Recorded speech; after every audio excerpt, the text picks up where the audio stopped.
কক্সবাজারের প্রবীণ রাজনীতিবিদ ও বাসা সৈনিক বাদশা মিয়া চৌধুরী গুরুতর অসুস্থ ও দোয়া কামনা। কামাল উদ্দিন জয়ের ভিডিও চিত্রে দেখুন বিস্তারিত। কক্সবাজারের প্রবীণ রাজনীতিবিদ বাসা সৈনিক ও মুক্তিযোদ্ধা জনাব বাদশা মিয়া চৌধুরী বর্তমানে চট্টগ্রাম পার্ক বিও হাসপাতালে চিকিৎসাধীন রয়েছেন। সম্প্রতি তার শারীরিক অবস্থার অবনতি হওয়ায় এলাকাবাসী সহযোদ্ধা, মুক্তিযোদ্ধা, রাজনৈতিক সহকর্মী ও সর্বস্তরের মানুষ গভীর উদ্বেগ প্রকাশ করেছেন। বাদশা মিয়া চৌধুরী 1952 সালে ভাষা আন্দোলনে সাহসী অংশগ্রহণকারী হিসেবে মাতৃভাষার অধিকার প্রতিষ্ঠার সংগ্রামে সক্রিয় ভূমিকা পালন করেন। 1971 সালের মহান মুক্তিযুদ্ধে তিনি পাকিস্তানি হানাদার বাহিনীর বিরুদ্ধে লড়াই করেন। স্বাধীনতার পর তিনি হলদিয়া পালং ইউনিয়নের প্রথম চেয়ারম্যান হিসেবে শিক্ষা, স্বাস্থ্য, সড়ক ও যোগাযোগ, সামাজিক অবকাঠামোর উন্নয়নে বিশেষ অবদান রাখেন।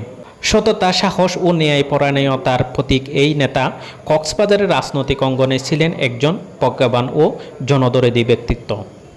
এলাকার গণ্যমান্য ব্যক্তিবর্গ, মুক্তিযুদ্ধ সংগঠন ও সাধারণ মানুষ তার দ্রুত সুস্থতা কামনায় দোয়া করার আহ্বান জানিয়েছেন।